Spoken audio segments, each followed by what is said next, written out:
of course, no one wants to change that mindset. People want to eat what they want to eat. And we've been programmed since the beginning of time where to get those fast sugars from. We're designed to look for those and look for the easiest, quickest way. Kids' food and stuff, it's all like hyper flavored. So it's like rewiring your brain or tricking your brain. When you're first, changing over things, it takes a little bit because your taste buds has to change. Your brain has to register that, oh, I know what this is doing for me now. Oh, I want that. Your body will adapt. So if you've already adapted to a high salt, high sugar, high fat diet, it's going to be a period of time when you don't eat that you have to allow for your body to then adapt. Your body's brilliantly smart.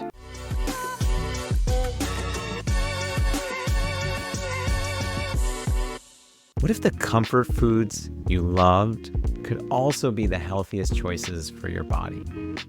Hey there, Health Feast listeners. Dr. Rock here. And in today's episode of the Health Feast, Poe and I are super excited to welcome Jill and Jeffrey Dalton. The Daltons are the inspiring couple behind the blockbuster YouTube sensation, the Whole Food Plant-Based Cooking Show. I am a huge fan of the Daltons and the Whole Food Plant-Based Cooking Show. When I was first making my transition to plant-based eating, they quickly became my go-to resource for making foods that were comforting and delicious and easy to prepare. Since launching the Whole Food Plant-Based Cooking Show on YouTube in 2015, the couple has created more than 460 videos at this point, and they now regularly release a video every week. With nearly 400,000 YouTube subscribers, they've really built an incredible community around their delicious and accessible plant-based recipes.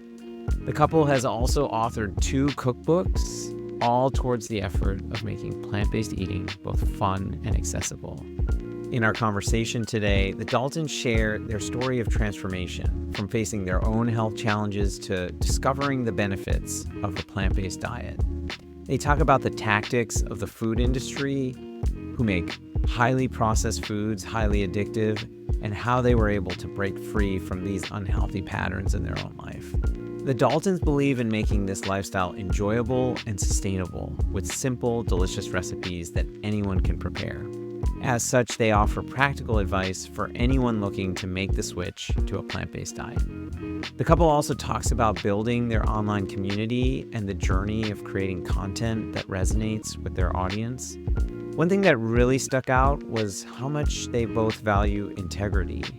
For example, they only promote products that they genuinely believe in, and they work hard to maintain trust with their followers.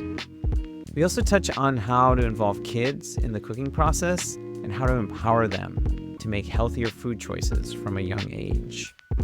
They also share practical tips to simplify meal prep, making plant-based eating more accessible for busy households.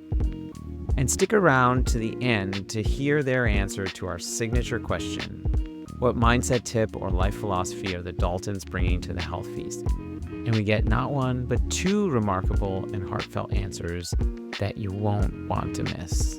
And did I mention Poe is back? So, whether you're on a walk, you're on your commute home, or maybe you're cleaning up after cooking a delicious plant-based meal, this episode is the perfect companion. Join us as we dive into Jeffrey and Jill Dalton's journey and unlock the power of food in transforming our health and our world. So let's do the show. So, hi. Okay, this is actually happening, Poe. We actually have Jeffrey and Jill Dalton from the Whole Food Plant-Based Cooking Show here at the Health Feast. And I was just telling Poe, I said, these 2, and Jill, your amazing recipes, epitomize why we call this show the Health Feast. We call it a Health Feast because most people look at good health as something that is a chore or even a restriction or a punishment. But we know, that this is an opportunity to actually indulge. Absolutely. So we're super excited to have you here and dive into your your background and your story. I'm so excited you just got to meet Poe. I've told you a little bit. What are you excited for today's conversation? Yes, I do, especially the part where you mentioned that they do comfort foods. I'm really curious to this because I have kids. I have 4 daughters. And yeah, going plant-based is very challenging with their palate, especially today's day where everything is like extreme flavors, Exactly. So yeah, I'm excited for this conversation today. I just want to kind of pick your guys' brains about how you guys started, and I'm just curious about what worked, what didn't work, yeah, and how to sustain it. That's another one that's pretty big. That's a conversation that comes up all the time. Yeah. So how did you start? And I guess where were you coming from, like from a dietary perspective? I'll let you take it from there. And welcome again. I mean, you'd asked in the email, our first exposure to like food as medicine, that idea, was actually like 25 years ago. I knew a guy who had been almost 30 years ago. Yeah. This guy had been in a severe car accident. He rolled his van. He had severe brain trauma. And they told him, he was in the hospital, and they told his mother, it's like, he'll never speak again. They say he's going to be a vegetable, which is now somewhat ironic. That's all he eats, yeah. He was playing guitar. We started, because I play guitar. So when I met him, he was a musician before the accident, and he had just signed a deal in Nashville and was literally driving home from Nashville when this car accident happened.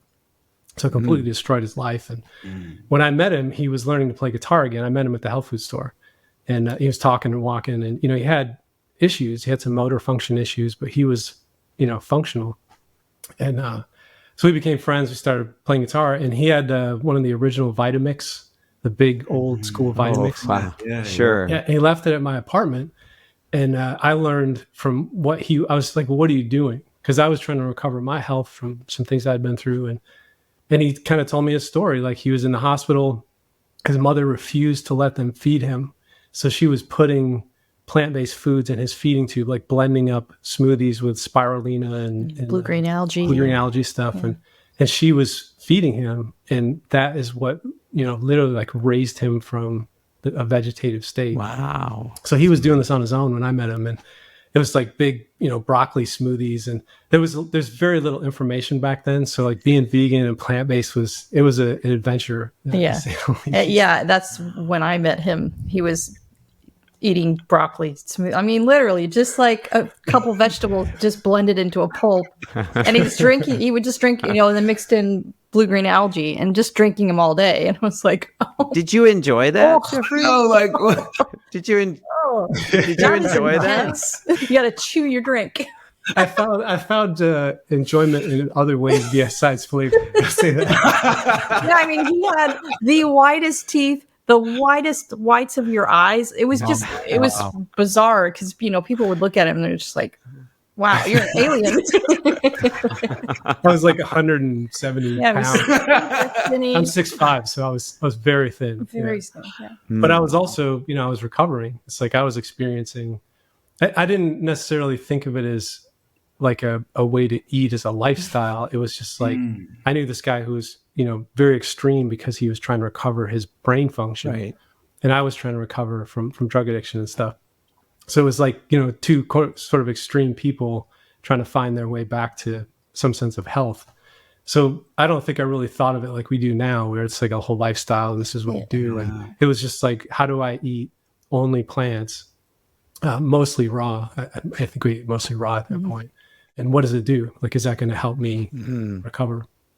And that's how I was eating actually when we met. Yeah. Well, and I had just moved to the same area that he was in I'm from Nebraska. And I mean, it's very meat and potatoes, lots of baked goods, and I was still cooking that way. And yeah, that didn't go over very well. But I started eating this way. We kind of came to a compromise, but we didn't know what we were doing. So we were eating very, very basic. There wasn't a whole lot of enjoyment in eating at all. Or if we went out, we'd go to Subway and get, just like the plain bun with just a bunch of vegetables and mustard, and it was like, we go to Taco Bell. They had what a treat. It's like a 7-layer burrito minus the sour Yeah. cream, minus, you take all the animal products out. Then that was like a treat, Yeah. even though it's garbage food. But So needless to say, we didn't stay on that yeah, it very long. didn't last. Yeah. And then we had kids and, life stuff, So we were, you guys didn't bond. You guys didn't bond and meet over food. no, There was no, actually, he was with a friend of his and he was getting to the point where he was going to, pop the question. And I think his friend asked him like, well, what's your reservation? And she's like, she eats meat. I know it. I saw her do it. How can the mother of my future children He eat wasn't chicken? going to propose because I still ate my.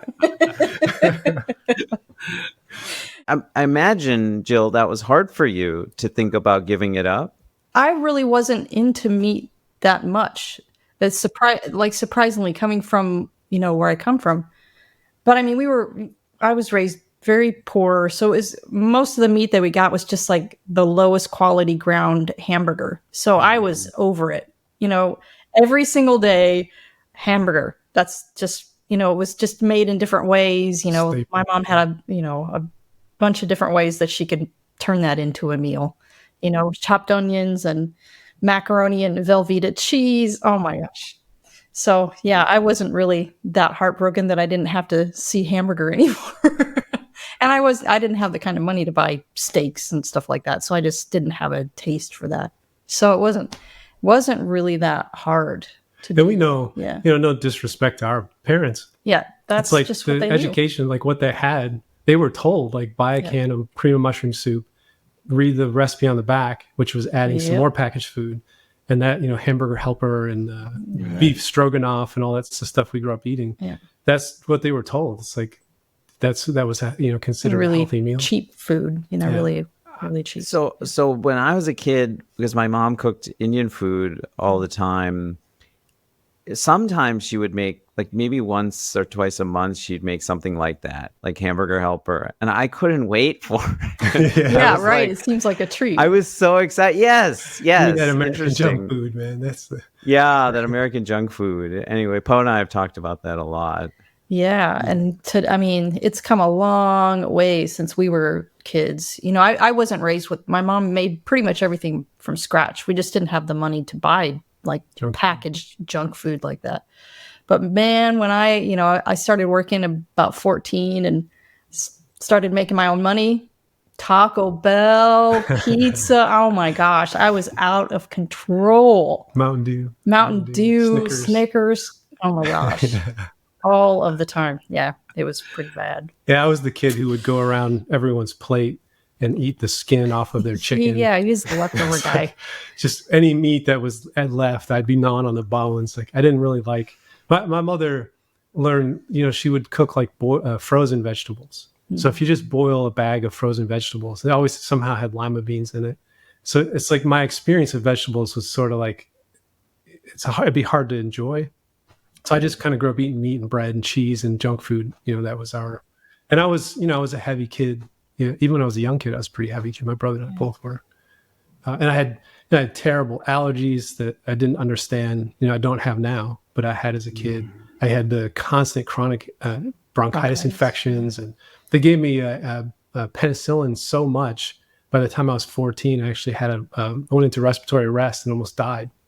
I'm like severely allergic to penicillin. Yeah. And they're chugging milk. Constantly dose me with penicillin. So yeah, I know now, you look back once you know this information, you kind of look back on your life and it's like you see your weight and you see some chronic health problems and like cavities and stuff with your teeth, all these things that happen to you. You're just like, wow, I really had no idea. Yeah, we just what we were doing.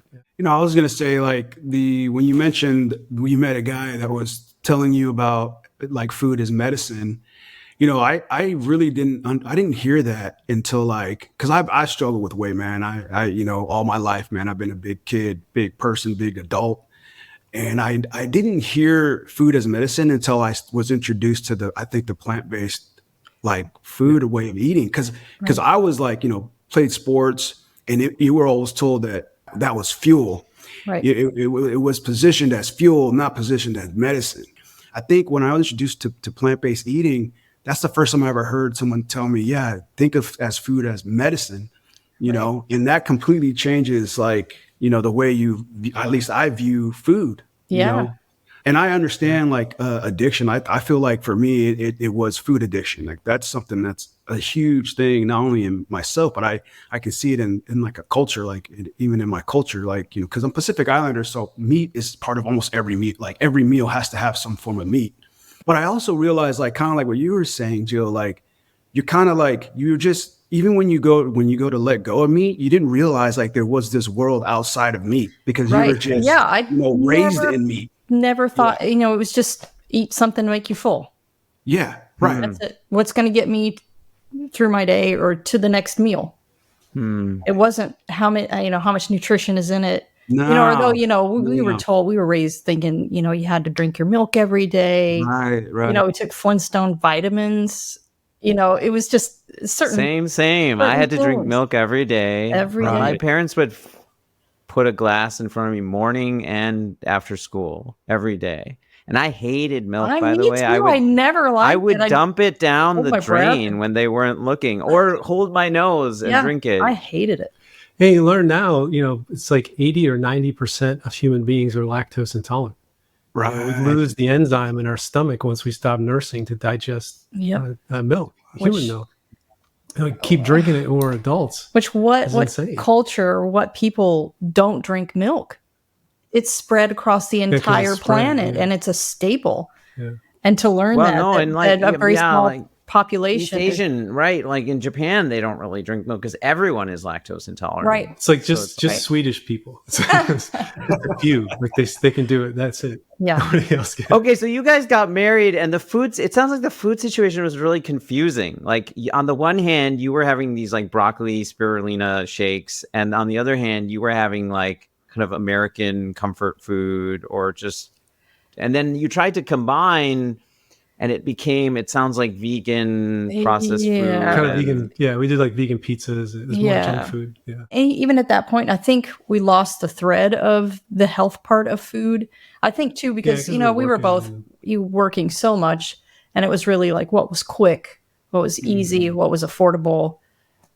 And I think we lost that thread for a good long time. Even till after we had our kids, you know, we didn't start them out this way.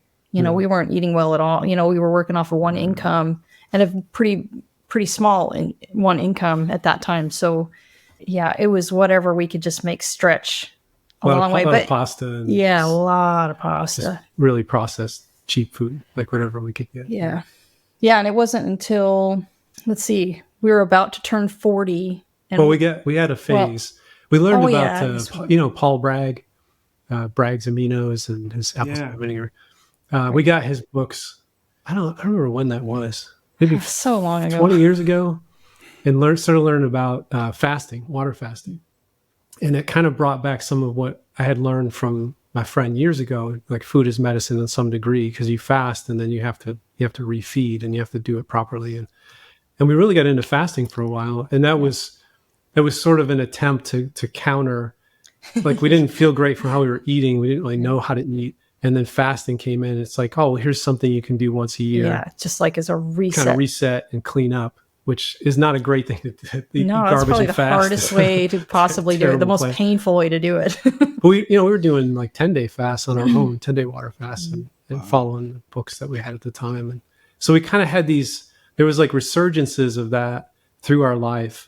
And then just going back to this sort of standard, like the SAD diet, as they say. Yeah. So it's like we'd start to feel bad, and then we're like, oh, yeah, try something. We tried like the Zone and South Beach and Paleo, and we kind of tried. We fell for all the, I call them conspiracy. It's like conspiracy diets. It's like they're made up things to sell meat, I guess. And then it wasn't until we turned about 40, and, and we were living in New Zealand at that time, and it's a very stringent process to go through to get a visa to get into New Zealand, because it's a public. They have universal health. Universal health care. So they don't want anybody coming in and getting onto the system. Right. So your health has to be tip top shape. There's all this point system that you have to qualify for. And we had to have chest X-rays and all of these exams and everything just to qualify. Wow. So we got there, but then once we got there, we had a farm. So, we were trying to kind of live off the land and live organically, and grass-fed beef, and we raised chickens and ducks for their eggs, and organic gardening and that kind of thing. But as time went on, we were there, but we were also drinking raw milk, and we kind of believed that and that system for a while. But as time went on, the weight just kept creeping on, and we just felt worse and worse, and we thought we were doing the right thing. And I mean, there's a huge resurgence of that too, the homesteaders, and The story doesn't die I'm easy. like, Yeah. some of it's good, but just, there's little pieces here and there that are just missing, or maybe just a little off. I started having heart palpitations, and I was having migraines all the time. And I thought, my gosh, this is 40. I got a long way to go. This is a painful I'm gonna way make to it. live out the rest of my life. I'm like, this is not great. And Jeff just had his yearly exam, to stay qualified for that visa. And he was pre-diabetic. And I was stage 1 obese. I was I think I was like 270. I went up probably more than that at the time, that I was weighed. But so I'm 6'5". I'm not a small guy, but it was just all in the middle of me, my face. I was carrying a lot Which of weight. remind me, when you guys met, you said you were 170. Yeah, I was like 172 Yes. or something. But that was way too skinny for him. Way Sure. too skinny. That was But coming out of like drug addiction. I was like got sober, and then I was trying to rebuild my health, and I'd quit smoking, and it's like it had left me in a skeletal state. Like I had to escape from somewhere. Yeah. So you guys were searching. I'm hearing just that you guys were searching for an answer. Like you tried all these different things. Well, and we You're like, were raising kids too, and by that time they were, early teens, and we were trying to raise them in a healthy way. And, we had one kid that had a couple food sensitivity type of things. And so we were trying to just do right by that and raise them the healthiest way that we could, including ourselves. But we were just on the wrong track. It just wasn't working. We lived in Hawaii for 2 years, and we did raw vegan there for like 6 months. So that was But really kind of just raw. as a reset too. Yeah, it was like, it wasn't a long-term thing. We're like, let's see how far we can do this just to clean ourselves out. I think that's the different thing too, that at that point, or that, for all the time before, we were looking at these changing of our diet as diets, like a temporary fix to take off some weight, to feel better or whatever. It was never permanent. And so we didn't have that mindset that we needed to change our habits and our thinking. It was just like, oh, well, we'll just do this for 6 weeks and then we're good to go. I think that was... Which is that's how a lot of those things are sort of Yeah. sold or marketed. It's like you do that's the how maple they're syrup sold. fast. or the cleanse, or it's like you Yeah. just people keep cycling through those, but then they eat terribly. Right. It never helps them. Yeah. Yeah. They're sold on the presumption that what you really want to be doing is what you're doing now. Yeah. Right. So you can take a break from that, get some results, and then go back to the thing that you really want to be doing. Exactly. Yeah, you can And still somehow eat like it won't do you wrong. The marketing is like, oh, you can still next eat time. all your pizza and your cake and your cookies and ice cream. You don't have to stop eating those things. It's just a different way. Yeah. And I'm like, oh, it's terrible. Right. Like even fasting is even, you can, even fasting, they can, you can eat, you fast for 16 hours and then the 8-hour window, you can eat you just whatever you gorge want. yourself, right? Exactly. Although Jill, don't you kind of say the same thing now? I mean, you can still eat your ice Oh cream. man, and absolutely. Yes. I didn't want of course, no one wants to change that mindset. People want to eat what they want to eat. Everybody's very Resistant. it's a very, that's a necessity. Food is a Right. necessity. And Right. we've been programmed since the beginning of time where to get those fast sugars from. We're designed to look for those and look for the easiest, quickest way. Like your brain is already going there, although that's, all this stuff that we eat today was not available then. So there was no danger in it. But now, scientists have learned all these ways to heighten all the flavors and everything, like you were saying with the kids' food and stuff. It's all like hyper flavored. So it's like rewiring your brain or tricking your brain. And wow, it just breaks down from there. You can't find anything in nature that's gonna meet that level. That's And so when true. you're first, changing over things, it takes a little bit because your taste buds has to change. Your brain has to register that, oh, I know what this is doing for me now. Oh, I want that. I know, because it's your body's brilliantly smart. It knows what it needs. Yeah. That's you guys have heard of the pleasure trap? Oh yeah. Yeah. That's that. Oh, Poe, have you? No, Dr. Lyle. Yeah. That's like, my basic understanding, it's like your body will adapt. So if you've already adapted to a high salt, high sugar, high fat diet, it's going to be a period of time when you don't eat that you have to allow for your body to then adapt to a low fat or, healthy fat. Yeah. Lower salt, natural sugar. It's a diet. detox. Yeah. It's really a detox. Right. I went through this. Yeah. And things will taste weird or they'll taste bad. Yeah. But then once you get through it, you're like, I can't believe I could eat that. Yeah, or you try eating It's so something like greasy. that and you're like, It's so salty. oh, it's so salty. It actually burns your mouth. Like it leaves sores in your mouth. And you're like, wow, I was eating that stuff. It tastes inedible. You're like, how was I eating? Exactly. How was I eating that? I think that the idea of, I wanted to say this from what you were saying before about like scientists designing food to make us addicted. It's something that I heard. I can't remember where I heard it, but for someone to change, if you tell them this is good for you or bad for you, people will immediately resist. It's like you're imposing something. But if you tell them you're being manipulated, let me show you how you're being manipulated. There's something about us. It's like, we don't want to be manipulated. Maybe that's Americans. It's like you're being manipulated by food companies. They're playing with your brain and your taste buds, and they're making you do this. Right. Now do you want to do it? It's not really your choice anymore. It's like, oh, wait a minute. Because then it's like, different. I'm against the system. I'll fight that. Show it to the man. Tell me where to point my gun. That actually speaks to our fundamental need to be in control. So human beings have this, Poe and I have talked about, we've done a whole episode on autonomy, having this sense of autonomy, right? And so and they do it to us, right? They're marketing and like big time. They know exactly what they're doing. We should be doing it with them too. Like I love that you're talking about this. Like we should frame it in a way that actually empowers people. Exactly. Because it's really like you liberate yourself from food addiction. At least the core things. It's like, refined sugar and oil and salt. It's like, it's so easy. For me, sugar is the big one. It's so easy for me to get addicted to sugar. I got a mouthful of fillings from a lifetime of sugar. Yes. Same. Yeah. Once you know that, it's like, if I can liberate myself from that addiction where I'm not harming myself, that truly is like putting the autonomy back in my hands. And if I know they're manipulating me because they're putting it in the food, that's all you got to tell him. Motivation. And he's like, what? Yeah. Well, and I mean, the addiction stuff, it goes, it's beyond just the food too, because you eat this way for so long, then you're a medical addict. Like you're going to be in the doctors the rest of your life on one drug or another, or, piggybacking on all kinds of drugs.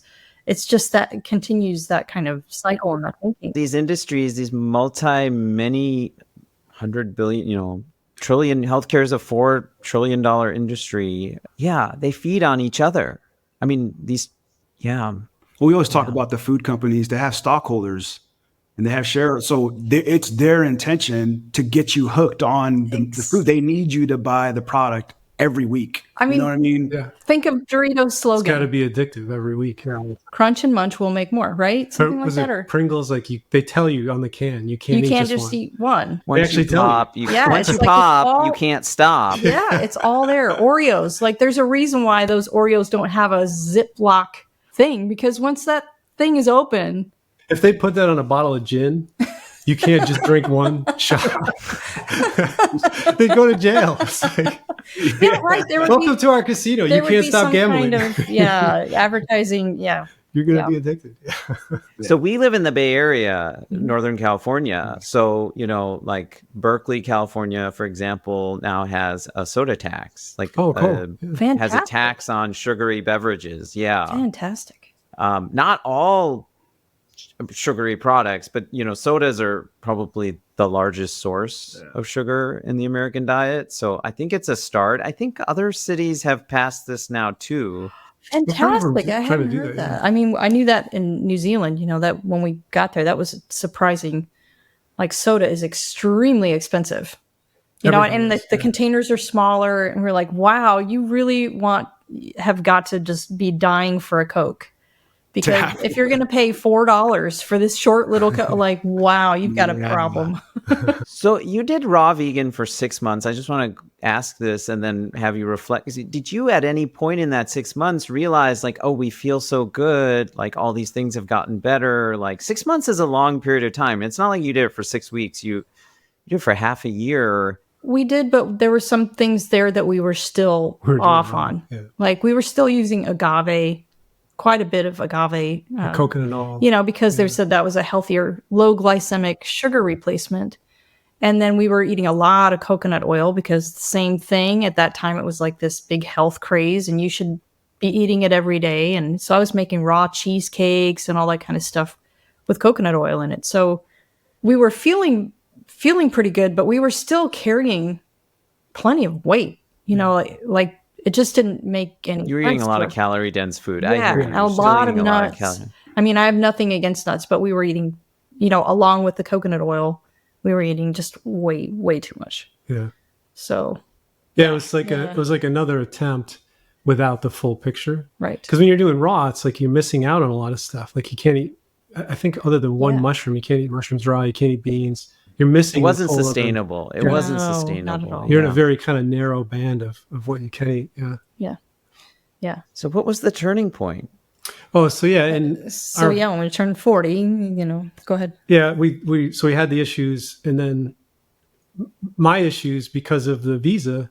We were, you know, when you're living in a country, you read the news about immigration. So we're in New Zealand, and the story would come up, and it's like, oh, the guy down in town that owns the garage has been here for 20 years. He's raised his family here. He now has heart disease. He never became a citizen. He's like us, like we were going for permanent residence. New Zealand's kicking him out. You got to go. Wow. Just the dad. Yeah, just the dad. It's like you can do whatever you want, but you can't stay because you got heart disease and we have universal health care and you're on a visa. And we saw that kind of repeatedly. Like I didn't realize how serious that was. So then I'm like, okay, I'm pre-diabetic and I'm stage 1 obese. Jill's having heart palpitations and migraines, and we've got to qualify for our visa every year for the rest of our lives. You know, Yeah, however long we're going here. to stay. Yeah. So we really were like, okay, we've got to do something. And it's funny because the connection back, I had given a Paul Bragg fasting book to a friend probably 15 years earlier when we were in Chicago. And just completely out of the blue at that very same time that we were trying to make a change, I got an email from him. And he said, hey, I want to repay the favor. Here's this book called Eat to Live by this guy, Dr. Fuhrman. I think you guys would like this. And that's what we'd used. We just took that book and like did. Yeah, we read it. And I think that was the turning point right there because we were like, oh, it all makes complete sense now. All these things that we had done before, we didn't understand why we were doing them or the whole picture of it. We read that book and we were like, oh my gosh, okay, we're in. We still didn't. We did. I think we did eggs for like 6 months. I was reconstructing the story for our book from emails, and I had emailed back and forth with the guy who sent me the book because we were losing all this weight like really fast. I lost like 70 pounds in like 3 months. Like I just melted. We were just walking. We weren't exercising, and we were lost like 25 pounds. Eating like crazy. I mean, we'll get into that, but yeah. So it's like we had very dramatic. And the guy who sent me the book, he had lost like 100 some pounds. He got his mom plant-based and she got off all her diabetes medication. And that was, that was probably 20 some years ago now. Yeah. Whenever Fuhrman's book came out. But so it was like a kind of first person contact with someone that had great results. And then we were experiencing it. And just like, how does no one know this? Like what? Right. How did we not know this all this time? Because that book had been out for a long time. Yeah. And a few others, like I think Dr. Clapper had a book out for some years. He's had a book out for like 30 years. So it's a bit of an eye-opener even that, like, where has this been? We've had pieces of this, but never managed to put them all together. And then we kind of very quickly just felt like we need to find a way to share this. Like it's not, it's just not. Well, and we were, we were just going by the recipes that were in the book, and we just had that book. And then we had found a couple other recipes that could qualify for that. Because, it's like, very low salt or no salt, no oil, no refined sugars. Good luck finding at that point. Good luck finding recipes unless you're doing raw vegan. So we were really struggling to find recipes or even food that we could eat. We didn't like the recipes in No offense to I eat to don't live, even but we want just to didn't like the say pizza. that. Oh my God. I mean, no offense. I love him, and he'll just say like, kind of eat the same thing every day, take some Yeah. hummus and thin it out, Yeah. and just love it. He's I- like, and Just love and it. just be happy. Yeah. I'm like, And just be but, happy. you know, we come from, I think it's a lot of our age group too. We became foodies, like big time foodies. I mean, we eat for entertainment. Like that is entertainment for it. It just is. We love eating. We were you watching know? before this happened in New Oh Zealand. yeah, MasterChef. MasterChef Oh. became a huge thing. So we were Oh, watching yeah. MasterChef. We had And cooking we were going. running cattle, our neighbors' cattle, in our paddocks in exchange for beef. So we had like grass-fed beef that actually drank the same water that we do, like from Yeah. our well. So we had, a huge slab of beef in our freezer. Jill's like watching MasterChef, wrapping bacon around Butter. steak, Oh my gosh. making steaks with eggs on top running down. And we're just like rocking this thing, man. We're MasterChef. And our poor kid, like, I mean, they were loving it. They would eat what to their heart's content. But God, what I did to them! I'm like, I'm sorry. Yeah. But yeah, we read the book and we were just like 100% in. Just jumped right in, and So we've really been primed. Yeah. The experiences we had, it wasn't. Right. I would say it wasn't as hard, even though we were in New Zealand, and I think it's changed actually a lot Yeah. since we left New Zealand. But at the time, the government is invested in the dairy industry there. It's one of their main. it's probably even industries. bigger than lamb. Yeah, they export lamb. So it's like the idea of being vegan to the country itself is like insulting. It's like this, and we live way out in the country. We're in the far, far north. Like There's a lot of way dairy, out, a lot way of out in the dairy middle of cows nowhere. out there. So you're like, hey, I'm whole food plant-based.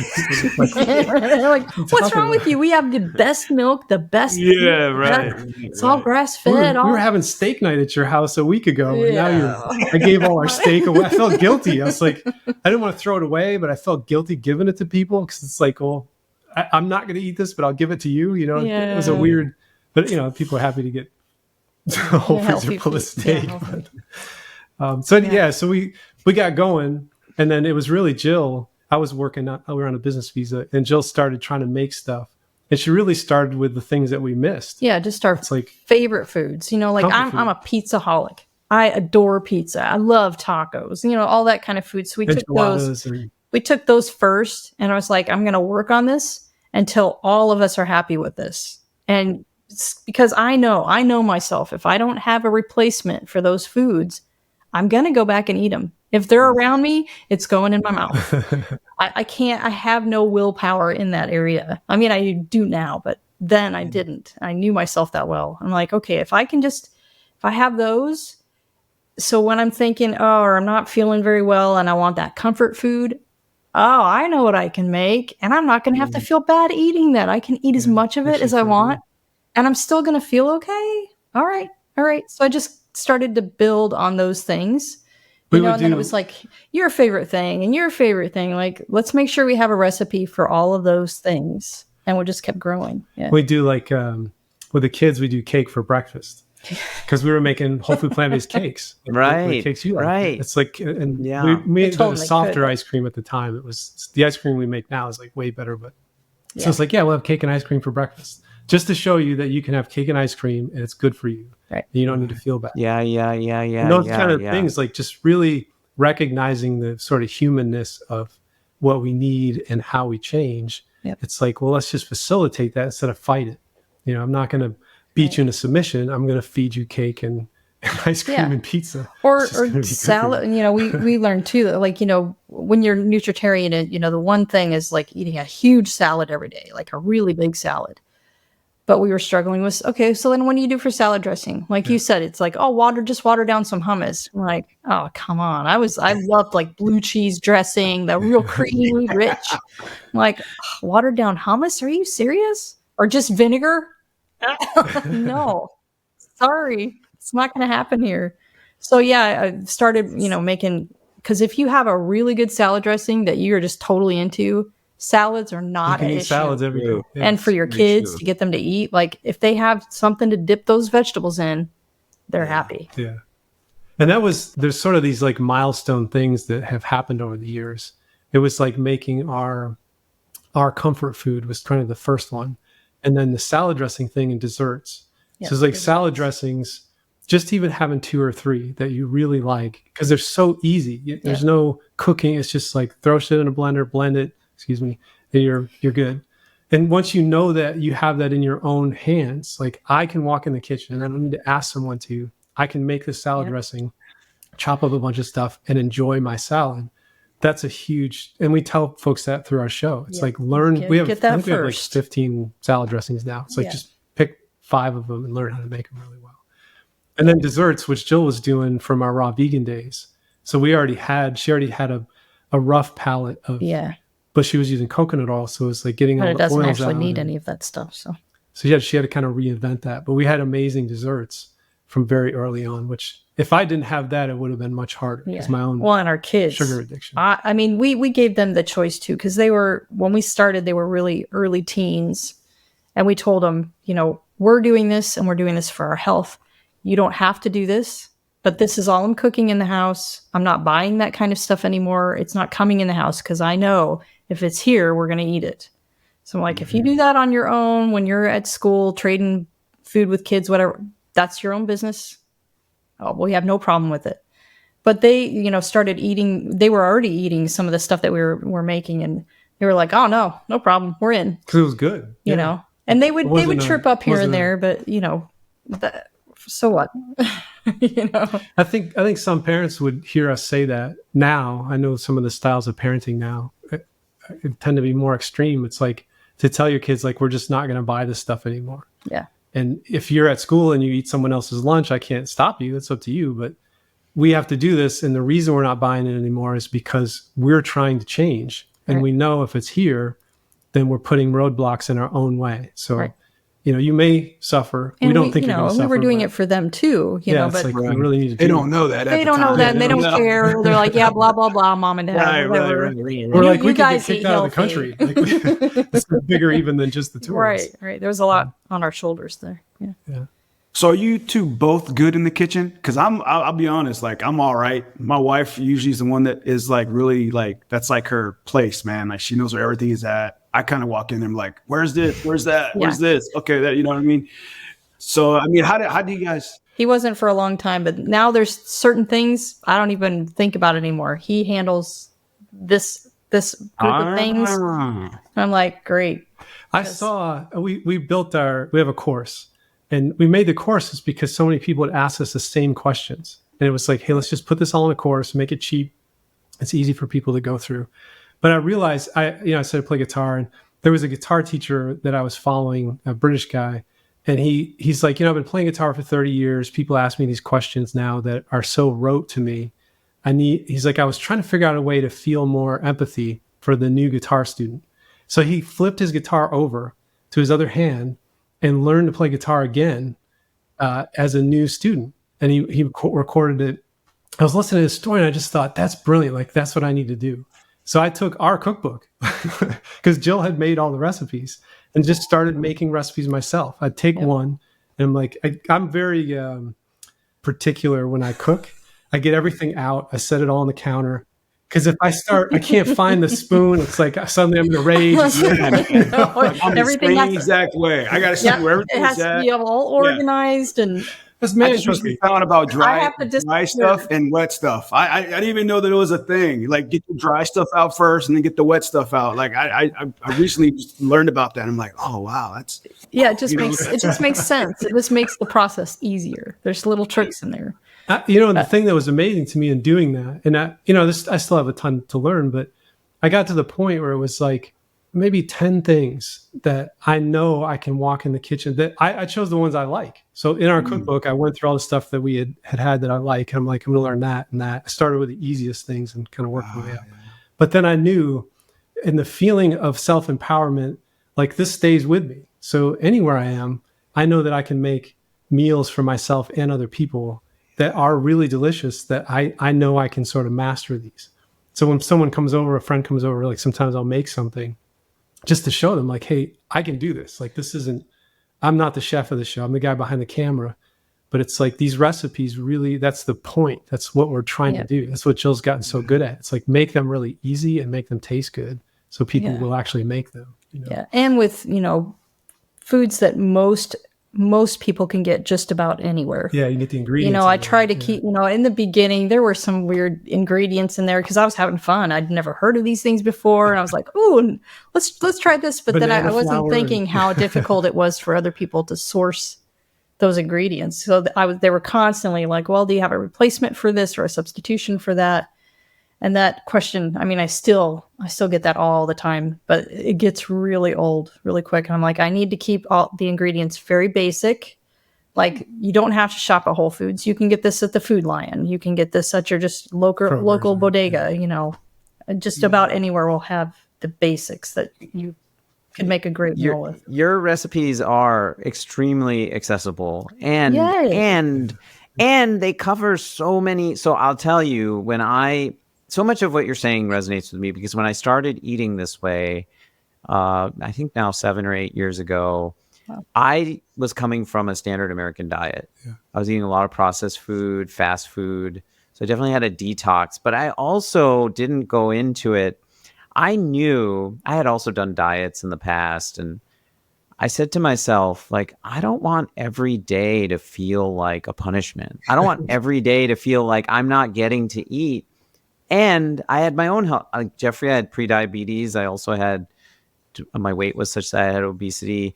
And I was looking at it as like, okay, what can I do now to make changes ongoing? And so I did Monday, like once a week on Mondays, I would eat plant-based. I would commit to doing that. And it was like my training ground. And I actually like to cook. So, and I don't like have everything out and measured. And like, I'm always the guy who's like, a little bit of this. Yeah, let me try it. A little bit of this. Oh, when I had to actually measure and write down stuff, I was like, oh, this is so much work. This is why I don't like baking. My wife is a baker, and she loves your whole, because she was baking, you know, stuff with butter and stuff. And then I came home and I said, I'm not eating that stuff anymore. She didn't believe me. The next day she got sausage pizza. She was like, I thought you were like, she's like, you love this. So early on in my journey, I discovered your YouTube channel because, and it hit me. It like, I connected with it so quickly because I was like, oh, this is it. This is the way to do it. It has to be the food you like. Yeah. Right. But you just change the ingredients. Yeah, it has to be familiar, right? And you don't have to be, we always tell people, it's like, we're not doctors, we're not scientists. Yeah. If you want that, we can tell you who we follow. Right. It's the practical, like very pragmatic, just basic. Because most people, you figure right now, most people know nothing about nutrition, and what they know is wrong, but they still cook. Mm-hmm. People become professional chefs. They know nothing about nutrition. So we look at it that way. It's like, you don't need to necessarily know everything about plant-based science to be successfully plant-based. You just need to know how to make a handful of recipes that have been sort of designed to be that way. Right. And if you don't never know the science, it doesn't really matter. It doesn't matter. It's great to know. We've done all that work for you. Yeah. Forget about that part. Just forget about it for now. Get this to where you've got a grasp on it, and you've got a little repertoire of recipes that you're frequenting. And then you can dive into the nitty gritty of, you know, how does this work for me? How it benefits you. Exactly. Because then it's less work, right? It doesn't feel like work then. We got these crazy bonus experiences. Like, you know, you hear the UN say that if people ate a plant-based diet, if everyone did, it would reduce carbon emissions by whatever, 30%, 40%, whatever the number they settle on. And it's like, being plant-based is the most powerful thing an individual person can do, more so than driving an electric car or taking short showers or light bulbs or whatever. That idea, so it's like, us being plant-based then is, okay, we're already kind of doing that. And then every person we help go plant-based, we have ulterior motives. It's like exponential, we're right? addressing climate change. We're addressing our food carbon footprint's so low. Plus, we can use all your information.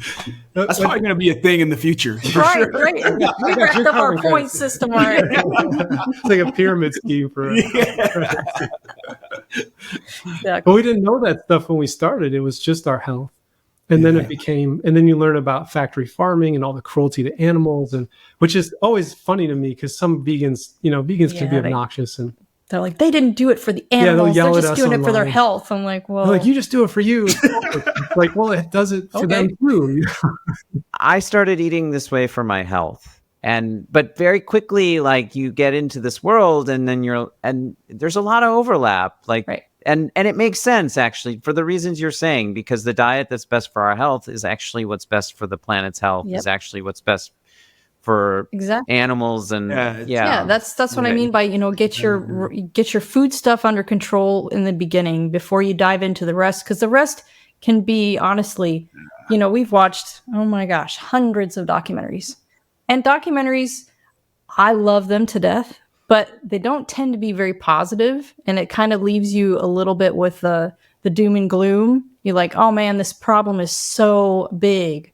What am I? Just this one person. How can I possibly affect that in any positive way? Yeah. So in the beginning, just get your food stuff out. Feel good about that. Feel good about yourself and what it's doing for you. And then you start learning about the rest. You're like, wow, I'm actually doing something towards this problem. Yay me.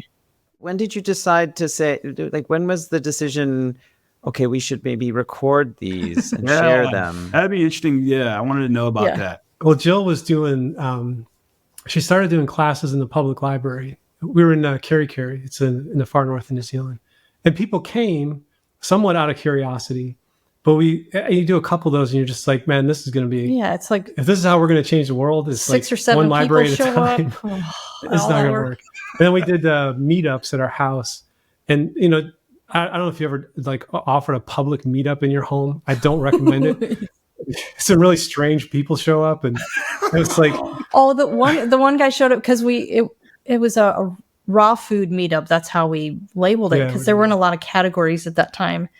And this one old guy showed up, and he had this big thing of raw fish. Yes, and raw beef. Just raw, like what's it called? Poke. Yeah, and I was like, they used to love it, but I was like, oh, he didn't understand. We're gonna have to be a little more specific.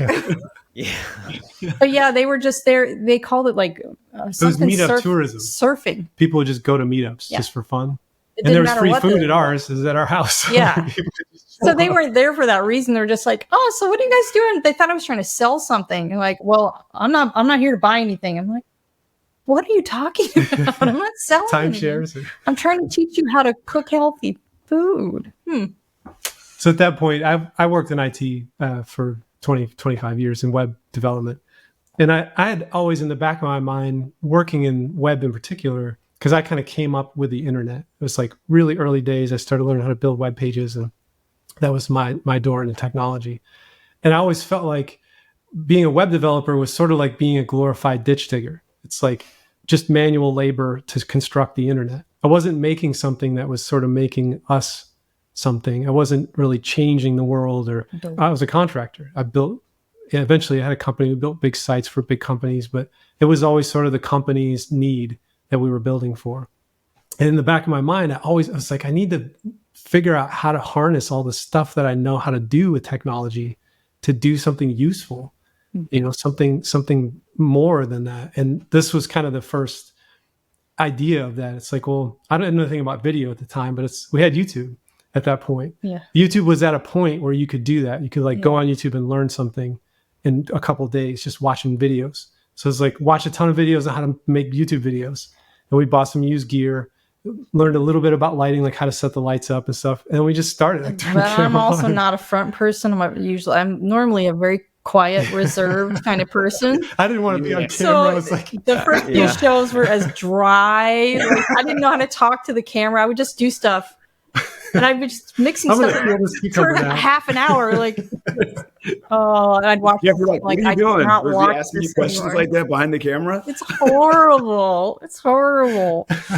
I learned, but it took me a long time. One thing I'm hearing from both of you, Jill, I heard it from you. You said you were at the library and you just weren't impacting enough people, and that's why you started the meetups.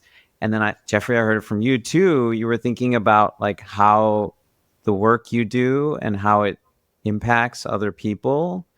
And that made you sort of want to take your technology background to help spread this message. Right. To do something positive. It's really about impact and service. Right. Yeah. That, sure. Yeah.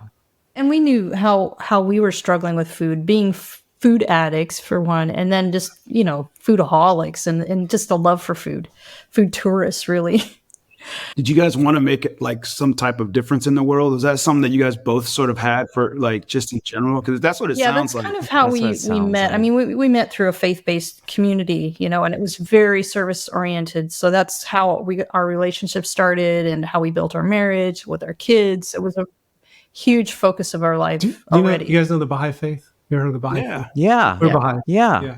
I'm from northwest suburbs of Chicago. Oh, yeah. We used to live there. Yeah. Lived You around worked- here. Oh, you worked at the okay. center. Yeah. Oh my God. I was just telling, so we're from, my parents still live there. So we're going in July. It's so beautiful. And my dad was saying, oh, we should go maybe to one of the beaches in Evanston or Yep. Winnetka. And I was like, oh, and we'll go to the Baha'i temple. Yeah, It's a beautiful, so beautiful. And it's open to the public. You don't have to be Baha'i to go there. It's just a beautiful place. So for our listeners, can you explain a little bit about the Baha'i faith? Yeah, I mean the kind of core tenet ultimately is service to humanity. If you just put it in one word, there's some sort of spiritual understandings about prophets and the connection of the world religions, and spirit going into that today. But I think the kind of recognition of the major world religions all having the same source. There's only one God. It's like we're all human beings. We're all connected, and in that truth, that your sort of purpose here, however subtle and unique it can be, is to be of service in some way. And I didn't grow up believing that, but I learned that when I learned the Baha'i faith. When I got sober, that's how I did that.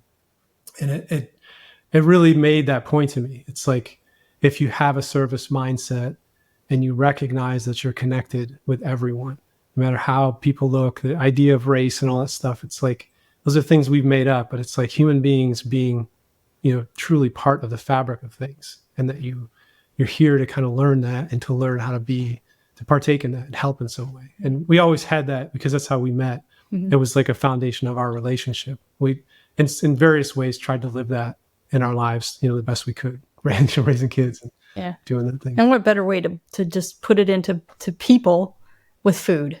I mean, come on. It's just, everyone needs to eat, and we want to love what we eat, and we want it to nourish us, right? There's a Baha'i, I won't quote it exactly. I'm terrible at quoting, but the basic verse was something like, you never try to talk to a man about spiritual things on an empty stomach. Right. It's like, feed him first. Yeah. Right. It's always stayed with me. Once you're fed, everybody's happy, right? It's all good. And something else with that too, that I would say that is sort of a Baha'i principle. It's like, Baha'i means to seek light wherever it comes from. So like, you study the Bible, the Quran, it's like you study all the scriptures and you look in the hearts of people. And with plant-based stuff, it struck me that to take something and practice it and see its effect and see it be repeatable is sort of the scientific method to prove something's true. There's truth in it. And when there's truth in something, that's when you get an exponential thing. Like, oh, I was doing this for my health. It turns out it's actually good for climate change. It turns out it's good for social justice with food system. It turns out there's all these other things because it's true. It's an actual truth that you're touching, and it connects you to the other things that are true. So that struck me some years into what we were doing, but I just kept seeing people get better, and I'm like, this isn't just us. It isn't just some people. It's like, I spent 30 days at True North health clinic in California. Oh, yeah, Poe lives in Santa Rosa. I live in that town. Yeah. I took my daughter had a thyroid nodule, and they wanted to take her thyroid. And I was like, before we do that, let's try doing a fast. We're plant-based at that point, but I wanted to try to go kind of one more level. And I'd wanted to do a longer fast, but they say not to do it without medical supervision. So I took her, we went together, and we stayed there for 30 days. She fasted for 14 days. I did 17 days on water, and then it's like 5 days on juice, and then they slowly bring back food. And I made it because there's nothing to do. Like, you can't leave. You're essentially in an apartment building that has a courtyard, and they don't want you to leave because you can pass out. You can, you're weak. And so they're like, you have to agree to stay here for 30 days. So you can watch TV, but there's really nothing to do. And reading and stuff when you're fasting can be challenging. Yeah. I was like, I'm just going to make sure I meet everyone here, because there's constantly people coming through the center. So my daughter and I would go down every day for part of the day and sit in the lobby and just meet the people as they checked in, or meet people who were checking out if they were on their way out. And I kind of interview them. Like, we were doing the show at the time. I didn't have cameras with me, but I just wanted to hear people's story. And what I saw at True North was like a concentrated, extreme version of what we see with our show, because people are fasting and eating a strict whole food SOS and some diet. people come there just to eat the way that they cook Just to eat, there. yeah, they eat in the kitchen. Not just to fast. But the people who are staying there, it's like they're eating and fasting too. And the things that I saw firsthand, like, were so extreme. And to them, like Dr. Goldhammer would joke, he's like, obesity and diabetes, he's like, give me something hard. Like we deal with that every day. It's not a problem. And it wasn't hype. It's like I would watch people, because we were there for so long, I would watch people come in, I would meet them. Sometimes I would sit in the cafeteria with them when they were eating, even though we were fasting, because they had lectures during the lunchtime. And I would sit and talk with people and just like I wanted to know everybody's story. And it was people who had eaten terribly their entire lives. Like one guy was 70 something and he came there. They're like, you're going to have quadruple bypass surgery and be on all these medications. And he decided to come here first and try it. And in the time that he was there fasting and then refeeding, he got off all of his medications. He was on like 7 or 8 different medications. He didn't have type 2 diabetes anymore. He had lost a ton. He lost like 40 pounds. He was walking. One dude was, he was a Vietnam vet and he had been chair bound for years. And by the time because we would walk the courtyard, it's the only place we could walk. He's like, walk in a circle. And once you start to get back on food, they let you leave. So you can like rent a car and drive out to the coast, which is what we did. This guy went out bird watching and hiking on trails. He hadn't done that in years. He's like, I feel like I have an entirely other life just from being here for 30 days and doing this. So, so I guess a plug for True North and fasting. Seeing that kind of thing like every single day while you're experiencing it yourself and going through the sort of more extreme fasting and the struggles with that, it made such an imprint on me, Yeah, and I mean that's a normal occurrence. I mean, we have another. It could be a clinic in we have every another city, set of friends that do these immersions that are 10-day immersions, and they come up and stay with them for the 10 days, and they eat 3 meals a day, and then they'll go for a walk or whatever. But it's very low activity level, really. And then they have some guest speakers come in. They have a nurse. But after 10 days, almost every person, they come in on multiple drugs, and they all have diabetes, heart, high blood pressure, heart disease. 10 days, almost all of them get off of all of their medications. 10 days. And they're just eating, the things that we cook. Plant 10 Pure, days. Kim and Nelson Campbell. T. Colin Campbell, it's his son and his wife. Yeah, his son's wife, yeah. That was their movie. Yeah, they made 2 movies. The second one, that was one of their immersions they just did, that just came out. I used to order. They used to have a line. I don't think they have it anymore. They used to have a line of frozen meals. Yeah, that I really loved. They tried for a long time, and it just didn't take off. Yeah, I hear that. I mean, and it's a lot of work. They spent a lot of money, a lot of work, and yeah. Anyway, that epiphany that we need to spread this message, and then you start getting on camera, and I mean, now when I watch the show, you're like smiling and tasting and oohing and eyeing, like you've really. I have a really good editor. He makes me look like a pro. You've really grown into that role, though. Yeah. I mean, so what year was that when you started, and how many years has it been? 2015. I think it was 2015. Our first show was I think it was January of 2014 or 15. Yeah. I still don't look remember. On our channel. Yeah, I forget. I'm curious about that journey of being a YouTuber, because you guys are right. Would you call yourselves that? Yeah. Well, yeah, influencers, but I hate using that word. We don't make our living. Be known as that. Oh. You don't make your living that way. Yeah. Sure. Yeah. Okay. True YouTubers is like the gamers and stuff that. Yeah. Right. We do make some money, but it's not enough to live on. Even the size of our channel, it's not anything you'd live on. How many? You have a lot of subscribers. 200. No, 3. Or I'm sorry. 380. 4 or something. No. We haven't made it to 4 yet, because I keep checking. I'm like, wow, we're so close to 400,000. That's amazing. Or 380,000. Yeah, I think it's 3. Yeah. Wow. Okay. 3. I hate that. I don't know that. But yeah, that doesn't translate to dollars. No. Wow. No, you make we make below minimum wage. From YouTube, if we try to live on YouTube. Yeah. Even after 10 years of doing it. So we've learned over the years, we started a membership program because we got to a point where, we were both, he hadn't stopped his other business yet. And we were both working really full time on it and not making very much money. And we're like, wow, we're spending putting, money. there's, we didn't want to stop the channel, but we were like, this is not sustainable. We got to make a decision here. So we kind of put it in front of our audience. We were like, we're going to start this membership program because we're kind of at this point where we're either going to stop doing the show or we need to figure something out because, we also need to pay our bills. Right. Wanted to do this. I was working at a business in IT, and I was really burning out. My health was sitting in a chair every day, all day, and meetings on Zoom calls all day. It's like really stressful kind of work. And I think I was really kind of reaching the end of that. I had I had a surgery that didn't go quite right to remove some scar tissue that I had from when I was younger. And so I was having some struggles, and it's like, we want to make the show, but the way we're doing it, it's like, we're just paying for all the equipment. It's all our time. It's like, we were never even making back what we were putting into it, right, even though it was helping people. And we're definitely believers in, really sort of asking for guidance, however anyone does that. It's like, we really do that. I call them downloads. It's like I stay up at night and meditate. And the idea for our community came that way in our course too. It's just like, just put it in front of the people who are watching your show that you want to make this show, and that you can't, people think because you're on YouTube, you're making a lot of money. Yeah. And, Bloomberg did a study. It was like 98.6% of YouTubers make less than minimum wage. YouTube is making billions of dollars off the labor of millions and millions of people who are not making any real money. Yeah. And they're making just with the hope that you're going to be the next Mr. Bean or Mr. Beast. Beast. Sorry, I said Beast. Bean. Mr. Beast. Yeah.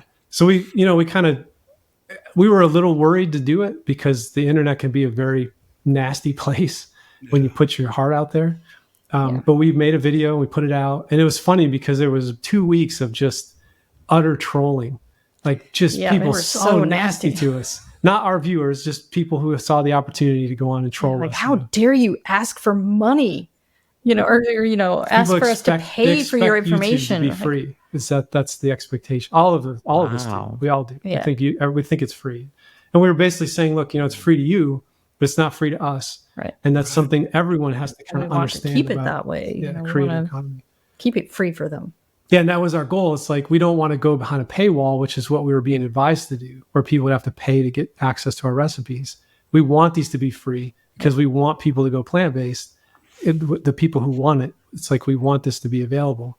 So our sort of pitch was like, if everyone who can afford to, who watches our show, just pitch in $5 a month. Yep. Or 15 if you're really excited. We have two levels. Yeah. And we're going to give you whatever we can, like our ebooks and our courses. Like, we'll give those to you if you're a member. Yeah. And then we do other fun stuff for our members, the different tier levels. Yeah, we do product giveaways every month. We give away all the stuff you need to be plant-based. So we give away blenders and food processors. But that was kind of the pitch. It's like, if people would just pitch in essentially, a coffee a month, and enough people do that, then we can give our stuff away. We don't have to sell it. Right. And we don't have to just rely on advertisers, which is the other thing that compromises content creators. It's like, brands are more than happy to advertise on your show, but it's garbage. So we're super careful. Like, any brand you see on our show is something we use. Like, we've tried it on ourselves. Thoroughly vetted them. Yeah, we've vet everything. We turned down tons of stuff because we're like, we're not going to sell. We talked to a lawyer, and he's like, if you did teen girl makeup that's like super toxic, it's full of poison. He's like, with your size channel, you probably make $5,000 or $6,000 a month easy, just in brand deals. He's like, that's all you need to do. It's so like, predatory. It's. I mean, we get several emails every single day, all these different products, and and most of the companies, I think because of Instagram, that's kind of the way it's been built, that people will work for product, like they give them free stuff, and then they'll make all of this content around it. And they just kind of assume that with YouTube too. And that's how they approach us. Like, oh, well, we'll set you up with him. Like, oh, no. We'll send you a free NutriBullet, and then you can make a dedicated video. Like, we have to try the product out for a while, see how we like it. Is it going to integrate into what we're already doing? And then, like, toxic? We have a high trust level with our viewers. We're not going to just shuck products to them thinking we're going to make money. Like, that's not how we work.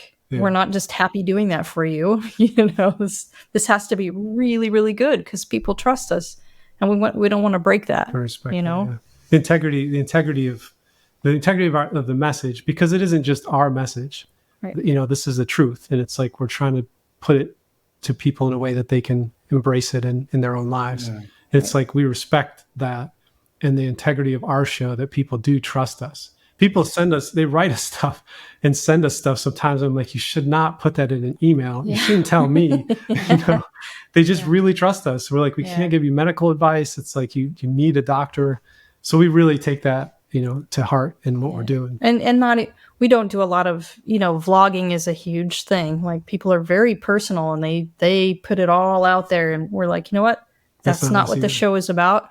I know people are curious about us and how we live or whatever. And I'm like, you know what? No, we're very private people. This is our service. This is what we have to offer to you. This is how we're going to keep it at this level. It's not about us. It's about the food. It's about helping you get on track. It's not about us. If we could do this without me being on camera, that would be so nice. Because gosh, it's nerve wracking. There's AI now. You never know. He said that. He's like, God could just build you an avatar. Like, that'd be great. It is, especially as a woman, it is brutal. Women are brutal. People in their comments, they notice everything and they let you know. We have to kind of. Luckily, I have this guy here that, he kind of pre-screens a lot of the comments and stuff because some of them get so personal. Yeah. And I mean, some creepy, men include, like some of the stuff that's been said. It's like you really have to adapt a really hard shell. You have to grow a hard shell because it really gets to you after a while. We've had our moments where we're like, come on, people. Why would you do this? It's interesting to say too that in the line of being a content creator, your question, YouTube, I think it was a month ago, they reached out to us. They never do this, but they reached out to us and they're like, for International Women's Day, we're going to feature your channel. Somehow they found our channel. They're going to feature Jill. But the email that they said this in was really just, hey, you're probably going to get a lot of nasty comments. Are you ready for it?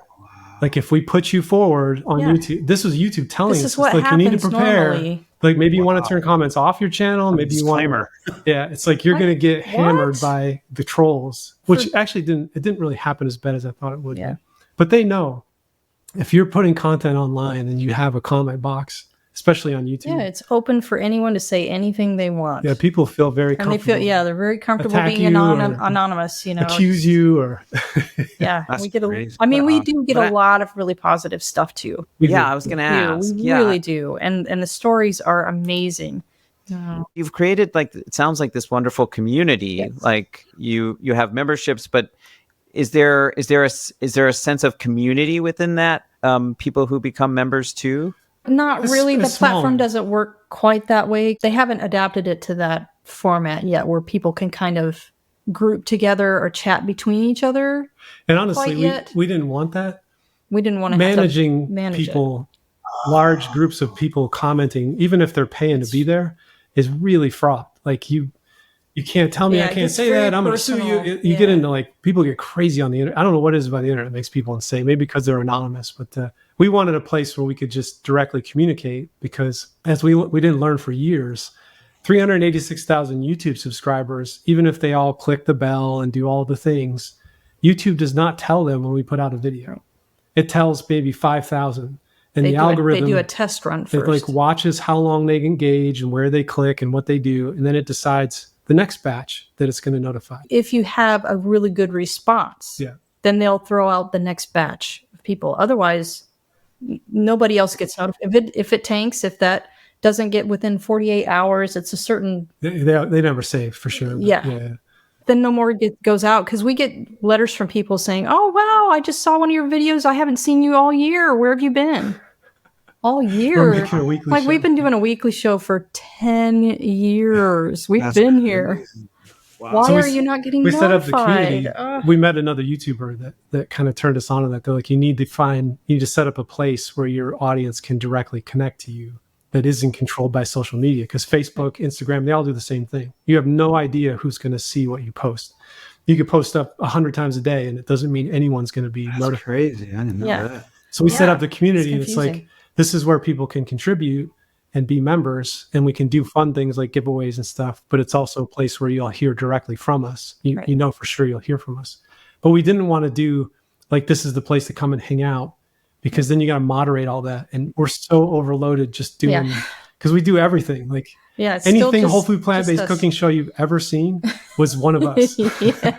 It's the logo, the website, the brochure, the book, anything you've seen. Like that's just the two of us. So moderating people is never something we wanted to do. That's way too much work. Yeah.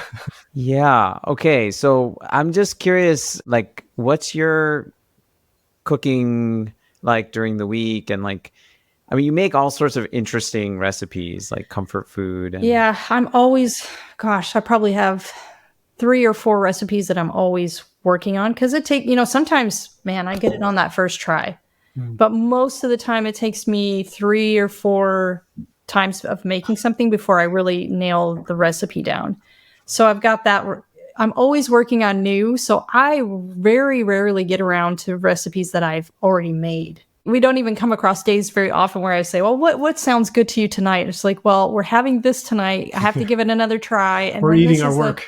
And sometimes they aren't very good. And neither one of us want, that's why sometimes, that's when DoorDash comes out. We're like, I don't want to eat that.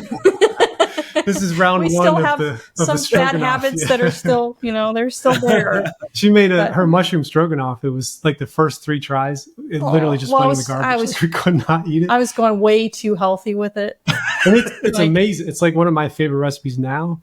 But there was probably 3 weeks where we were just like, all right, so bad. We're going to order some Indian food off DoorDash. Yeah, it was so bad. Yeah.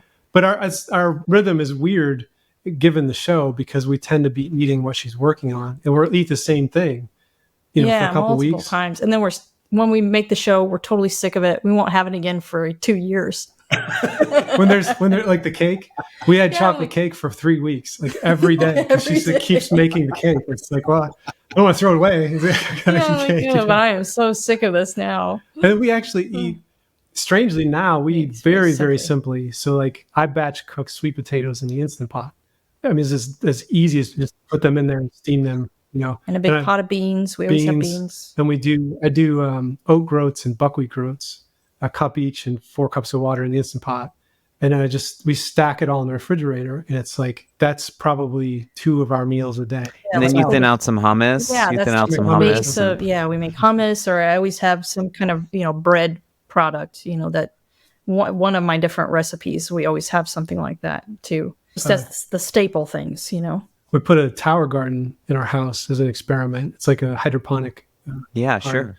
And you grow some can't keep up with produce. it. It's like growing so much lettuce that, so we're like every day we go and cut off a bowl full of lettuce and put it on our food. We have a And huge the next salad day every it's all grown back. So I'll send you a picture of it. It's that fast? It is Well, now. Like no. once it's going, it's like it is really hard to pretty- keep up with. pretty It just fast, constantly produces. Yeah. Oh. Yeah. Yeah. Yeah, one of my patients has a tower garden, and another one just got one. Yeah. They're amazing. They're not cheap, but it's as an investment because they last for, they've been tested outside for like 10 years. Yeah, I mean, it's great for, people that live in an apartment situation. We have a yard, so I have gardens outside too. But, we're in North Carolina, and the measures I have to take to keep critters and bugs and you name it off Deer and of squirrels and birds and eating everything is mind numbing. And by the end of the summer, we don't end up with a whole lot of stuff because it's either the squirrels or the rabbits or the aphids or the whitefly or the deer or it goes on and on and on. If one thing doesn't get it, something else is going to get it. Yeah, So the tower garden's completely controlled. No pesticides, no nothing. Completely clean. Eating lettuce. You don't have to when wash it's it. fresh, like literally just clipping it off and leaving the plant there. It's like a homegrown tomato versus a store tomato. It's so different. You won't find anything like that in a store. Yeah, you can't because Even at Whole Foods, can't even touch it. Yeah. And then I hear you batch cook like staples, and then you're just kind of combining things often throughout the week. Yep. And Right, using the that's different so sauces practical. and just mixing and matching and I'll eat a sweet potato every day. I mash it as a base, put some miso paste on it, and then whatever we have, if she's working on a recipe that'll work, I'll just dump it on top, or I'll just throw a salad on top. I'll make a salad with a bunch of stuff in it, put it on top of sweet potato, and then I get greens and I get the starches. I get all the good stuff, fiber, and it's super, super easy. Yeah. But there's always dessert. Yeah, that's There's always dessert. Ice cream every day. And usually multiple. Yeah, because we have ice cream now, like, because you can make that ahead. We have a bunch of containers, so we just, Oh my God, you have a creamy. We have Yeah. a Ninja Poe, do you creamy. know about the creamy? Oh my, I got a creamy because of you guys. Oh my God. Not just because of you, but like it's hit the plant-based world Yeah. like a. I know. When we first put it out, they were constantly sold out. We didn't know, we I were know. shucking this to our people. And, Poe, do you know the creamy? No. oh man, that is a game changer. Can we send Poe a creamy? We can send you one. We're sending you a creamy, Poe. We'll send you one. Okay, he needs a creamy. creamy. Yeah, he needs a Because creamy. you will never buy ice cream in the store. You'll never buy ice cream again, makes and you can make poured ice cream. super healthy. You can make super healthy Yeah, ice not cream just that's not super nice cream. creamy. The stuff. I mean, I love nice cream, but you got to eat it right when you make it. It just melts Yeah. so fast. This stuff stays solid. Yeah. You can put it in an ice cream cone. That's my favorite It's way. like ice cream it's cone. like Haagen-Dazs. Yeah, chocolate. it's like real ice cream. Yeah. Wow. That's what I mean. That's her video. One of your first video was like two Haagen-Dazs. You made chocolate and strawberry. I've made those recipes, by the way. Poe, they come Yeah. out like real ice cream, but they're Butter way better. pecan, Chocolate blueberry. Oh yeah, you've made other blueberry, ones too. Coffee. coffee. Yeah. So this is gonna be a hit for the kids, huh? The kids Yes. gotta love I Yes. sent one to my yes, brother. Yes. My brother's family's not plant-based. My mother went plant-based, and which is amazing in itself. She's in her 70s and it. she's Right. doing way better. She was really ill, and so when my brother's kids go to her house, she was making them creamy ice cream.